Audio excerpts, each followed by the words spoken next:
Hello, I'm Adrian Clarke and welcome to the breakdown. Great to see everybody. Thanks to a 2-0 Carabao Cup victory against Brighton, Arsenal are the first English top flight team in history to play 6 games in a calendar month and win them all without conceding. Absolutely brilliant. I am going to analyse that game now. And make sure you stick around as well for some good stats towards the end and some player ratings as well. Right, let's get to it, shall we? And I'm going to start with some of the less good bits because most of those happened early on in the game. Brighton actually had 10 shots in the first half. 3 of them were classified by our friends at Opta as big chances. So even though this was another clean sheet, at the outset, Arsenal did struggle a little bit defensively. And it's probably no surprise. You've got a brand new goalkeeper in there, Kepa. Completely new back four from the weekend with Norgard as well, sat in front who hasn't had much game time. So it's probably to be expected. But even so, let's go through some of the things that did cause us 1 or 2 problems. First up, here is an incident very early on in the game when Hincapié, who played left side centre back, who actually had a good game and he grew into it. But at the outset, some of his distribution was a little bit loose, as was some of his positioning. Here, he plays a risky pass to Lewis Skelly under pressure, and Kadioglu is on Lewis Skelly in a flash, and it's just probably not the right choice on that occasion. Maybe can he just go a little bit longer and try and miss him out and go to Eze? He plays that risky short pass. Kadioglu robs him, and Brighton have a chance through Carlos Baleba. Now, that was kind of a little bit commonplace early on in the game. Brighton, a pretty strong team. They did make changes as well, but they were physical, and they always are under Fabian Hürzeler.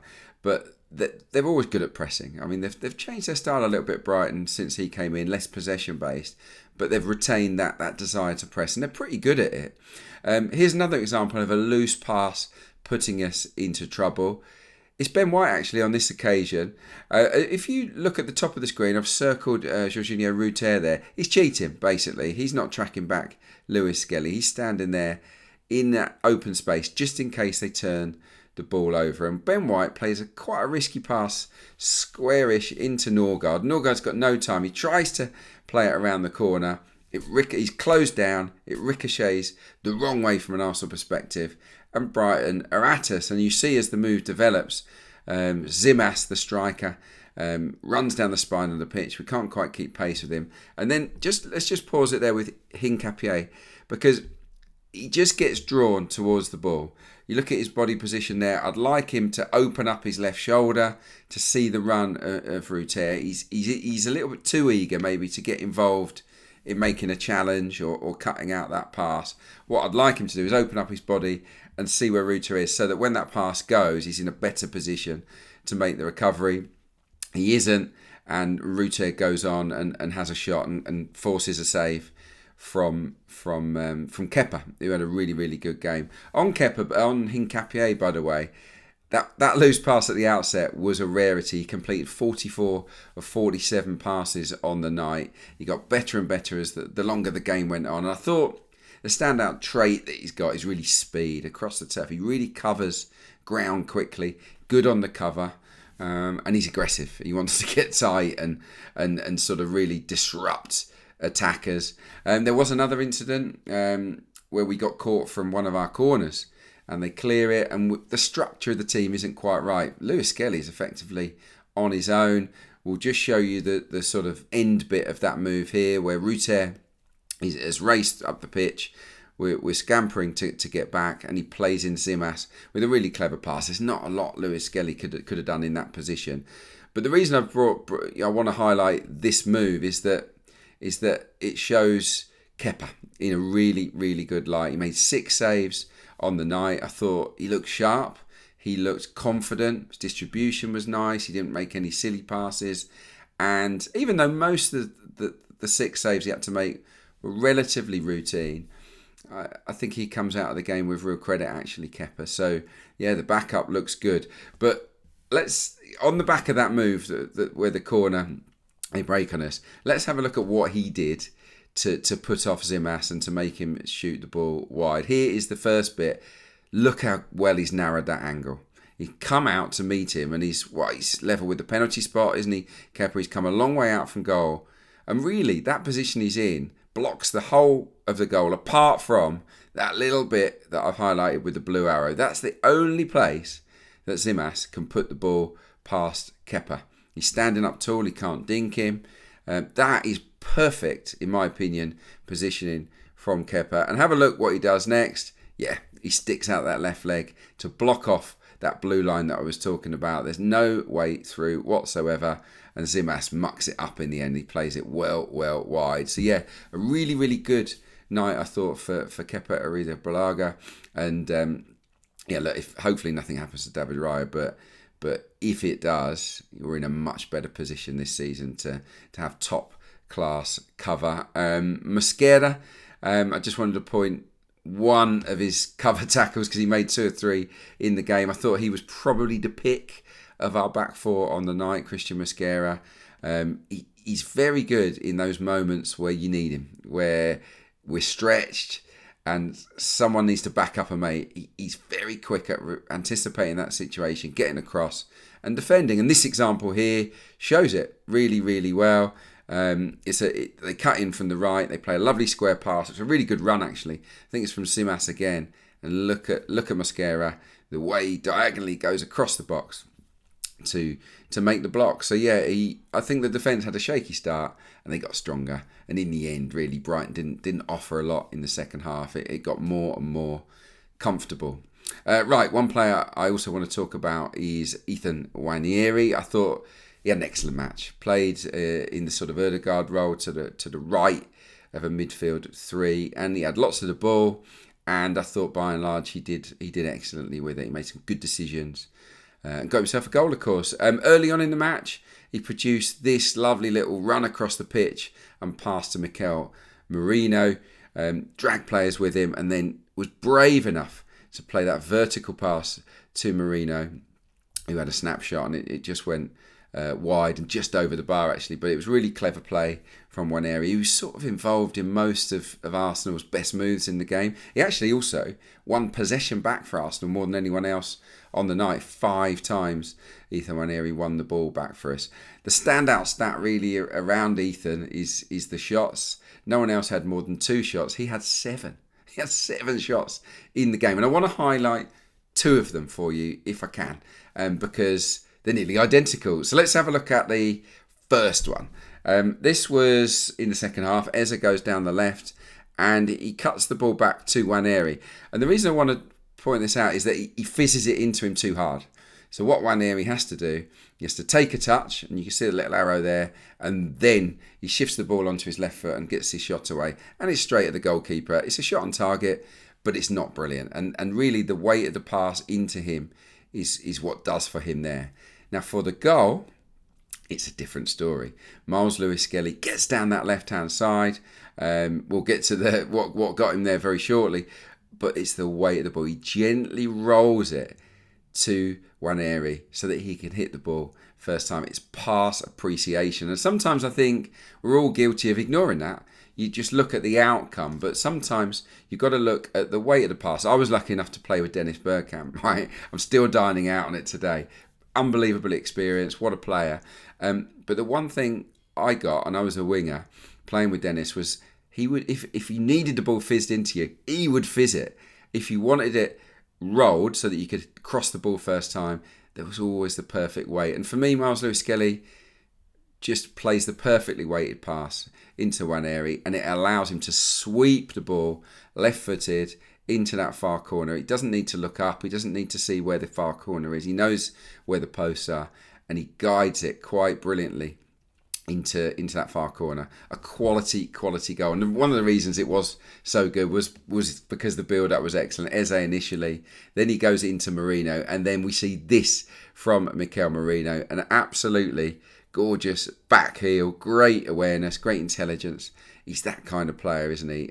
Mikel Merino. He just sees pictures very, very well. While we're on the subject of Mikel Merino, he was unlucky not to score. He had that chance from Nwaneri.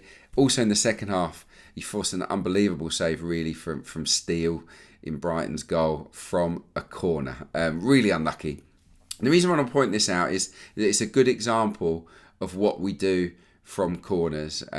Look, Nicholas Joveg has got his playbook, we know that, but really it's always down to players. But this is a good example of Joveg playing the numbers game.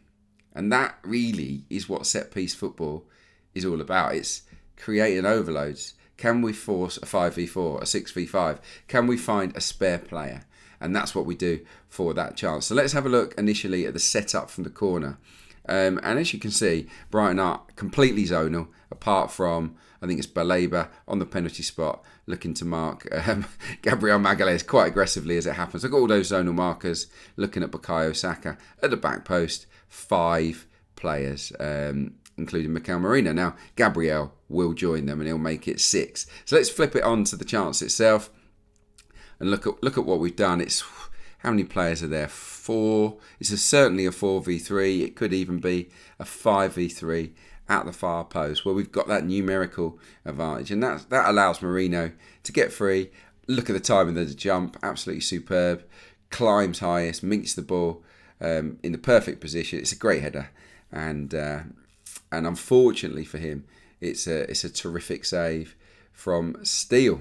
So yeah, a little insight there, hopefully, into the numbers game, because that's really what it is. Honestly, it's not rocket science. It's not anything overcomplicated. It's how can we outnumber the opponents in a certain zone and then get the ball into that zone with accuracy? That's kind of it. Anyway, let's analyse the second goal, shall we? And really, it was all about Adrian Timber, who came off the bench in the second half. Look where he receives the ball. Okay, let's have a quick look at where he receives the ball. He's tightly marked. He's midway inside his own half. What's he going to do? Well, what he does is he beats his man and then he goes through the gears. It was, frankly, quite a ridiculous run. He went through first, second, third, fourth, fifth. I think he got it into 6th gear in the end. Left 3 or 4 Brighton players trailing in his wake. He is quicker than you think, Adrian Timber. And let's have a look now at where he releases the ball. Okay, think about where he started. This is where he releases it. Yeah, pretty much on the edge of their box. It's a brilliant pass from him, but also a great run from Andre Harriman Anus, 17-year-old, made his full debut. Absolutely fantastic to see that happen. And he gets on the end of the chance. He hits the target. And in the end, the ball's rebounds to Saka, doesn't it? And the key for me with Saka, because it isn't initially an easy chance, but he makes a beautiful touch with the outside of his left foot, Bukayo Saka, to just shift it out of his feet onto his left foot, and it opens up the whole goal. And then it's an easy finish into a relatively empty net. But without that great first touch, and have a look back at the goal and have a look at that touch, it's not an easy chance. So quality technique and decision making from Saka. Yeah, on Harriman and Anus, it was a surprise selection, but I thought he did really well. Only had 4 touches in the first half. It was a lot of running around without much reward. In the second half, he really put himself about. He won the ball back with a couple of good tackles. He held it up well. He laid it off nicely. He looks like a proper centre forward. He's a big lad. That was the only big chance he had. But I thought his link play was really good. He didn't look fazed at all by the occasion. Right, a Nordiad, 15-year-old Max Dowman, who was Arsenal's youngest ever starter. So what a full debut for Max Dowman. And for me, he was pretty sensational, I've got to say. He electrified Emirates Stadium pretty much every time he got the ball. So much flair, so much confidence. He completed 5 of 9 dribbles. No one made anywhere near as many dribbles as Max Dowman, who gave Maxime de Kepa, who's an experienced player, who's actually first choice for Brighton at the moment at left back. He gave him a torrid time. He won 9 of 15 duels, did Max Dowman. He was fouled 4 times. He was just fun to watch. Really, really fun to watch. And certainly one of the best players on the pitch, if not the. That's how good he was in the game. If you haven't seen it, unreal. Let's have a look at a few of the instances. The first one here. Look where he gets the ball, facing the crowd, facing the corner flag. There's nowhere really to go. He's got De Kepa on his back. What does he do? Well, he turns him with a drop of the shoulder and a spin, and he just bursts away from him, gets to the byline, and this was a penalty shout. I actually thought the referee got it spot on in the end. He kind of left a trailing leg out Max Dowman, but it almost won us a penalty. Let's rewind to the first half a little bit now, where he did a couple of little chops from side to side. He always looked like he was going to make something happen, Max Dowman. Let's show you another example. Ben White on his inside feeds it right. He takes a touch with his right, and then look at the body shape that he's got there. He's taken a touch with his right, but he's already in position to knock it out of his feet with his left foot. And the Kepa cannot live with him, as you'll see as we run the move on. He explodes past him. In the space of, 5 or 6 yards, he gets a 2 or 3 yard gap, and that's how quick he is over that short distance, Max Dowman. He is such a fast runner with the ball at his feet, and that's why he's ready for Premier League football. I think 40 seconds into the second half, he did this. Again, it's White feeds a pass into him.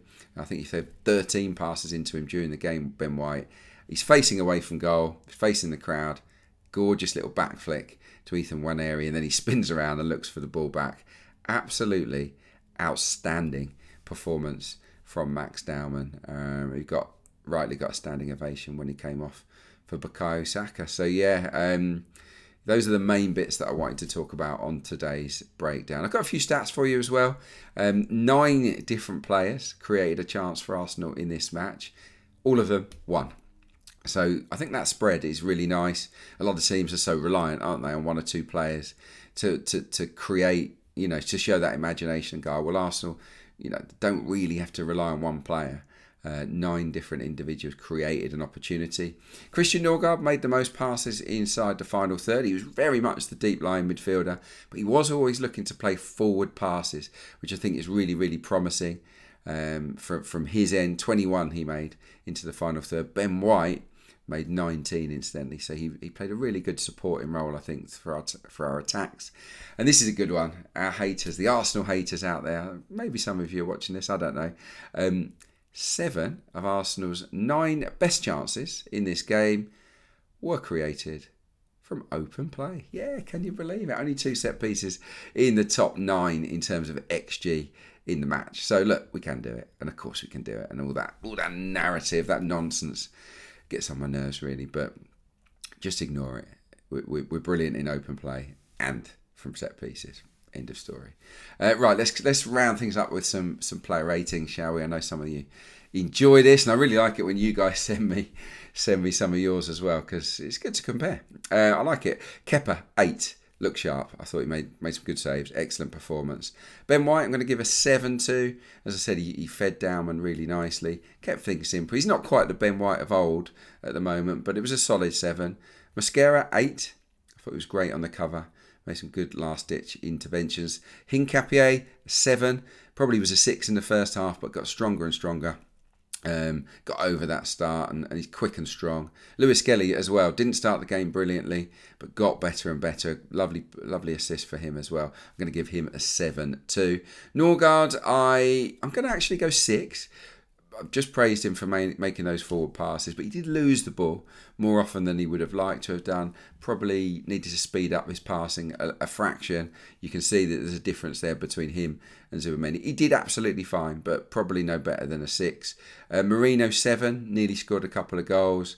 That back flick alone elevates him from a 6 to a 7. Absolutely. Nwaneri 8, terrific again.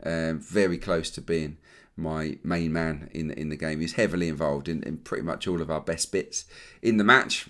For me, Max Dowman is main man, 8, even though he's a boy. What a full debut. Just got fans out of their seats. He is electrifying. He's scintillating. The world is his oyster. He's absolute box office, Max Dowman. And, I don't want to put too much pressure on him, but I haven't seen a talent as special as his. At the age that he is, it's quite remarkable. Eberechieze 7, smooth, classy performance. Didn't overexert himself, but what he did was very, very good. And look, Harriman Anus, I'm going to give him a 7 as well. I thought his work rate was great. His pressing was terrific, link play, and look, he made a great run for that chance that led to a crucial second goal. As for the subs, Saka 8, brilliant. Once he came on, his corners were outstanding, as was his play. Timber 8, amazing drive. Gabriel 7, he was good, excellent leadership, and he certainly gave us more threat from corners. Trossard 7 as well. I thought he was neat and tidy and sharp and hit the post late on with a good effort. And Declan Rice will get a 6. He didn't really do much after he came on, Declan, but you know, it was a very late cameo from him. So there you go. That was my breakdown of Arsenal 2, Brighton 0. Into the quarterfinals we go. Tough draw, isn't it? At home to Crystal Palace. You know, as I said in my last video, best side I think Arsenal have played so far this season. It's not going to be easy. They beat Liverpool, albeit a depleted Liverpool. Beat them 3-0.